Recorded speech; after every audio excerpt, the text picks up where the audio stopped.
Sebelum menonton, jangan lupa like, subscribe, dan tekan tombol lonceng. Selamat menyaksikan. Kimberlyn Sugianto terpilih sebagai Miss Chinese Indonesia 2022.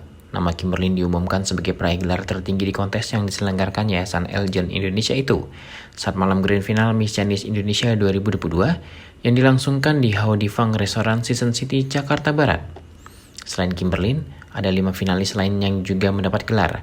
Mereka adalah finalis yang masuk 6 besar yakni Felita Delvina Fong, Miss Chinese Indonesia Tourism 2022, Joan Angelina, Miss Chinese Indonesia Culinary 2022, Josie Lim, Miss Chinese Indonesia Culture 2022, Yung Wai, Miss Chinese Indonesia Entrepreneur 2022, dan Nichelle Verselin Izzy Prawito, Miss Chinese Medical 2022. Ketua Dewan Juri Miss Chinese Indonesia 2022 Hasan Karman, yang juga sebagai seorang budayawan, mengucapkan selamat kepada para pemenang. Tidak mudah bagi 5 Dewan Juri untuk memilih para pemenang, pasalnya semua finalis memiliki kemampuan yang hampir sama. Menurut Hasan Karman, penilaian yang diberikan Dewan Juri mengacu beberapa hal seperti kepribadian finalis, pengetahuan tentang akulturasi budaya Tionghoa Indonesia, serta public speaking.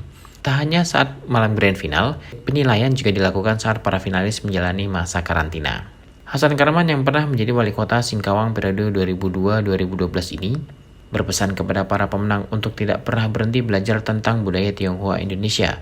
Hal ini penting agar finalis dapat lebih dalam lagi memahami keberagaman budaya Tionghoa Indonesia dan nantinya dapat memperkenalkan budaya tersebut ke dunia. Selain itu, Hasan Karman juga berharap para pemenang dapat maksimal dalam menjalankan tugasnya selama 1 tahun ke depan. Waktu 1 tahun merupakan waktu yang cukup lama sehingga dapat terencana dengan matang dalam membuat program kerja. Pesan kami, mereka sudah selesai mengikuti kontes Miss Chinese Indonesia 2022 ya. Jangan pernah berhenti belajar, karena belajar itu tidak hanya saat ini. Semua orang tidak mungkin bisa sempurna 100%. Saya mendorong mereka untuk terus belajar, karena dia mewakili budaya Tionghoa dan keindonesiaan. Bahwa sebagai Tionghoa Indonesia, dia juga harus menguasai kebudayaan Indonesia juga, karena dia hidup di Indonesia. Kami kasih tahu mereka supaya mereka tidak berhenti di situ. Ketika kamu nanti berinteraksi dengan Tionghoa luar negeri, mungkin nanti dia akan naik ke Miss Chinese World yang dunia. Nah, dia akan ketemu. Ya, dengan di situ dia harus memperkenalkan apa yang dia kuasai mengenai kebudayaan Tionghoa. Kalau dia sebagai Miss Chinese tapi tidak mengerti budaya Tionghoa, kan tidak ada artinya gitu ya. Ya, mungkin kira-kira itu. Kita sudah dorong dia untuk belajar terus. Ya, kita bekali tapi belum cukup. Dia harus belajar terus.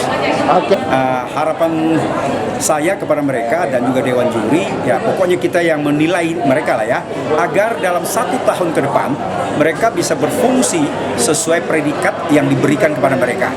Karena setahun kemudian akan ada lagi kontes yang sama untuk menentukan juara-juara berikutnya. Tugas mereka hanya 1 tahun.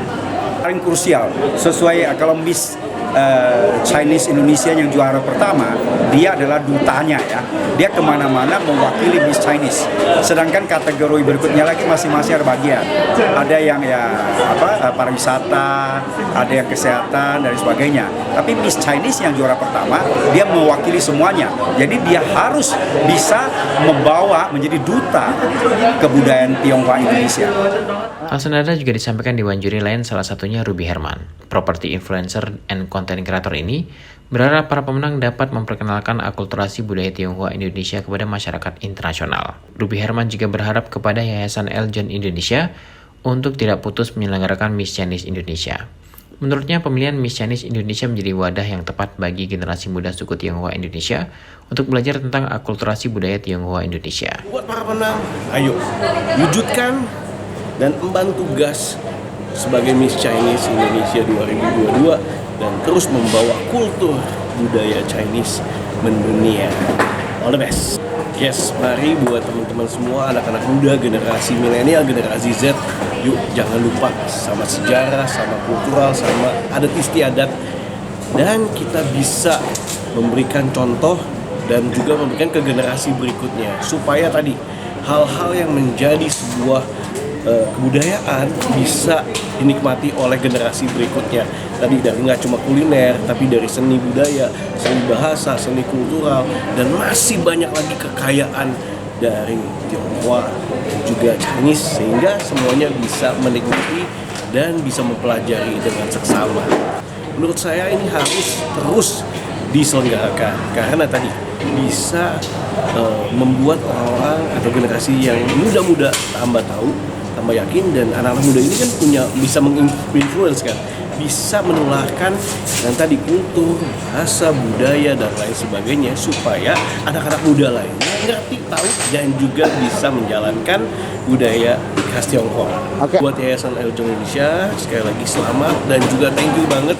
Ini telah mengemban tugas yang menurut saya sih lumayan berat, tapi dikerjakan dengan luar biasa, banyak support.